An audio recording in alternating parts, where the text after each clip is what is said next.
Bom dia, queridos. Que a graça, a paz, o amor do Pai, a comunhão do Espírito Santo seja permanente na tua casa, tua família, no nome de Jesus.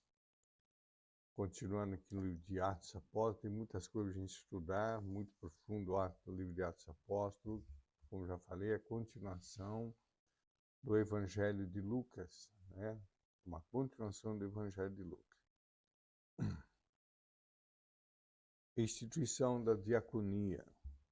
Ora, que naqueles dias, crescendo o número de discípulos, houve uma murmuração dos gregos contra os hebreus, porque as suas viúvas eram desprezadas no ministério cotidiano.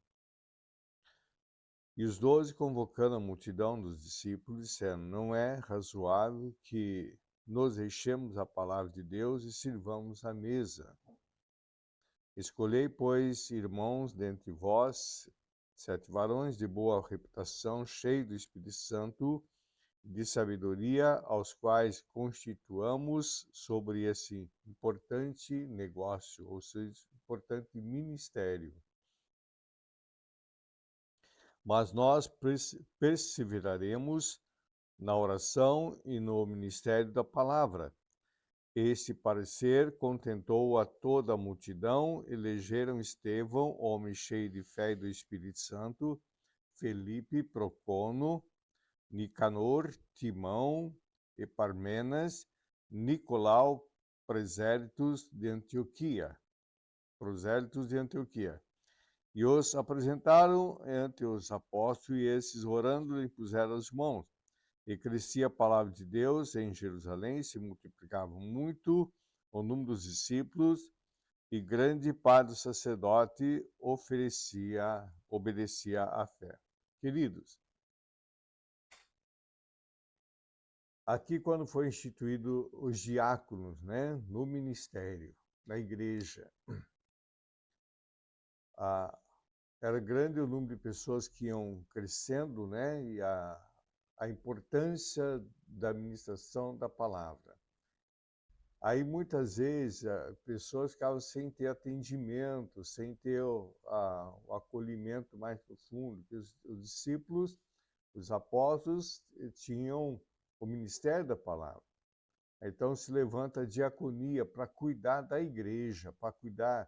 Ou seja, o diácono é isso, conversar com o irmão, conversar com a irmã, com uma família, fazer visita, se está precisando de alguma coisa, ir lá socorrer naquilo que precisa. Esse é o trabalho diaconal. O trabalho diaconal, nos cultos, ele está ali na porta, receber as pessoas, dar boas-vindas, não é? Depois, ver, a pessoa vem pela primeira vez, acolher muito bem essa pessoa, observar se alguém está com algum problema dentro da igreja. Então, esse é o trabalho da diaconia, né? Um trabalho bastante sério, um trabalho assim, de muita dedicação, de muito amor. Nós vemos entre esses aqui, tem Estevão. Estevão, depois a gente vai ver a história de Estevão, né? Um homem de fé, e a gente percebe que não é qualquer um que pegava, não é como hoje, qualquer um levanta. A pessoa, para segurar a pessoa na igreja, levanta lá, vai ser um diácono, vai ser um presbítero. E tem alguns que chegam a pastor sem passar pela, pela escada, a gente fala, né? Pelo crescimento. Já está na igreja, que a pessoa tem uma condição financeira, tem medo de perder a pessoa, já levanta como pastor. Não é assim, querido, é um processo. É um processo. Para a gente hoje, para mim, escolher uma pessoa para diaconia ou para o presbitério, né? Primeiro, na verdade, é obreiro, chama para ser obreiro. O que o obreiro vai fazer? O obreiro vai varrer, o obreiro vai limpar os banheiros, o obreiro vai ver se está faltando isso, faltando aquilo na igreja, né, o que está faltando, trabalhar para repor. Aí vem de obreiro, ele vai para a diaconia. A diaconia já é atendimento ali na porta, atendimento de visitar a família, visitar as pessoas. Alguma pessoa que às vezes vem na igreja, precisa de um socorro urgente e tem a diaconia para correr atrás. Então, esse é o trabalho da diaconia. Aí vem o presbítero, né?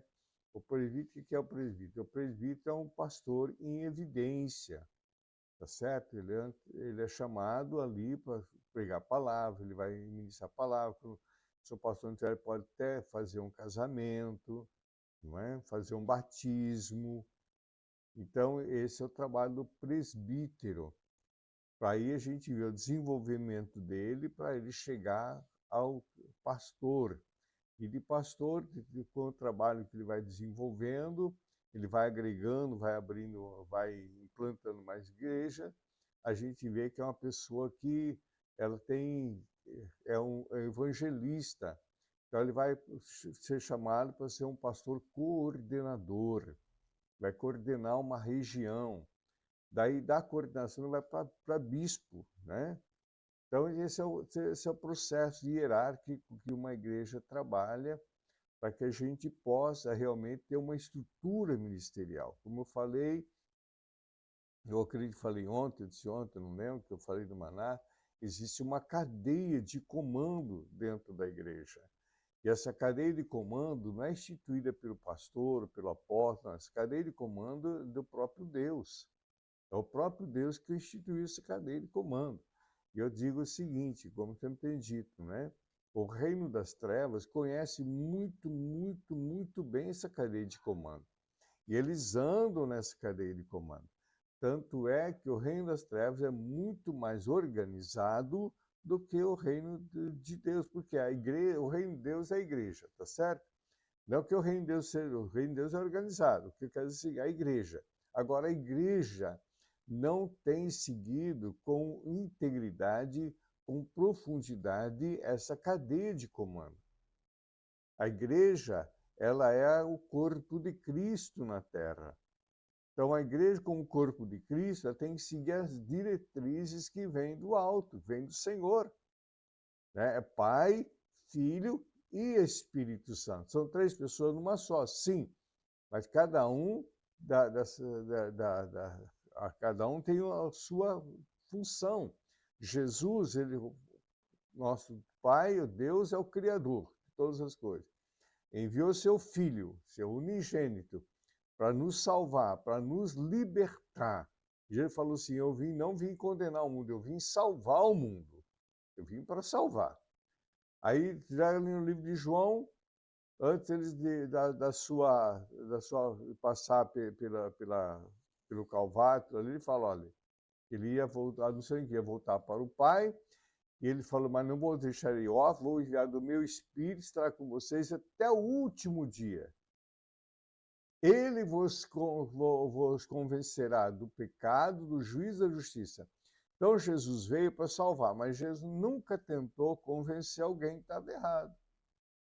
Esse trabalho de convencer a pessoa do pecado e da justiça é do Espírito Santo. Então nós temos que seguir essa hierarquia. Agora, o Espírito Santo está aqui até o retorno de Cristo, e quando agora ele vem não mais para salvar, agora ele vem para julgar, ele vem como juiz agora. Então está percebendo a cadeia de comando, a hierarquia como que é? Então existe todo um processo, querido. Existe todo um processo. Então, dentro da igreja tem que caminhar dessa forma. Não pode ser diferente. Se for diferente, por isso que os ministérios estão destruídos, as igrejas estão sendo... a gente fala assim, as portas do inferno não vai prevalecer contra a igreja. Não que esteja a prevalecer, mas por que a igreja está perdendo terreno? Exatamente porque não está obedecendo essa cadeia de comando. Não está obedecendo essa cadeia de comando. A igreja tem um fundamento. Aqui em Atos Apóstolos está o fundamento da igreja. Como que a igreja tem que se caminhar, como que a igreja tem que se comportar. Então, muitas vezes é levantado pessoas para ali, para estar no ministério, que não tem capacidade, não é que não está capacitada. É uma pessoa que ela não tem a intimidade com a palavra, não tem intimidade com a oração, não tem intimidade com o Espírito Santo, não adianta. Para se levantar em ministério, a pessoa tem que ter um compromisso com a palavra, compromisso de oração, uma pessoa que ora, que lê a Bíblia, sejam compromissadas com o reino, né? Tenha o seu trabalho secular, tudo mais, mas tenha o teu momento de oração, de comunhão com a palavra, tem o seu momento com a família, a integridade da família, se uma família íntegra, tá certo? Tudo isso é o processo da pessoa ela ser separada para ser um diácono, um presbítero e ali crescer no ministério. Então existe todo um processo, uma cadeia de comando ali, mas nós falamos de cadeia de comando, para que possa ser estabelecido o presbitério, e foi o que aconteceu aqui em Atos Apóstolos, na instituição desse ministério, dos ministérios. Olha que fala assim, presta atenção, olha. Escolhei, pois, versículo 3, escolhei, pois, entre os irmãos, dentre vós, 7 varões de boa reputação, cheios do Espírito Santo, de sabedoria, aos quais constituamos sobre eles importante ministério. Cheio do Espírito Santo. A pessoa, para ser cheio do Espírito Santo, tem que ter uma vida de oração. Comunhão com a palavra, senão não é cheio do Espírito Santo. Andar em obediência, senão não é cheio do Espírito Santo. A pessoa que não anda em obediência não é cheio do Espírito Santo, tá certo? Aí ele diz assim, ó, cheio de sabedoria. Sabedoria não é cheio de conhecimento assim, da Bíblia. Sabedoria é a pessoa que tem equilíbrio, uma pessoa equilibrada. Uma pessoa equilibrada. A gente conhece uma pessoa equilibrada e quando não é. Tem pessoa que conhece, fala a Bíblia de trás para frente, de frente para trás, mas não é equilibrada. Não tem equilíbrio. Não tem sabedoria. Tá certo? Então, tem tudo isso para a gente analisar numa pessoa para levantar em diaconia. Tá certo? E uma pessoa que ela seja respeitada, ela tenha, ou seja, as pessoas na igreja querem bem ela trata bem todo mundo, sem se importar se ela tem cargo ministerial ou não, mas ela cuida das pessoas, ela trata bem. Então, esse é o processo de levantar uma pessoa como em ministério dentro da igreja, para que a igreja continue crescendo e sendo verdadeiramente a testemunha viva de Cristo aqui na terra. Um bom dia a todos.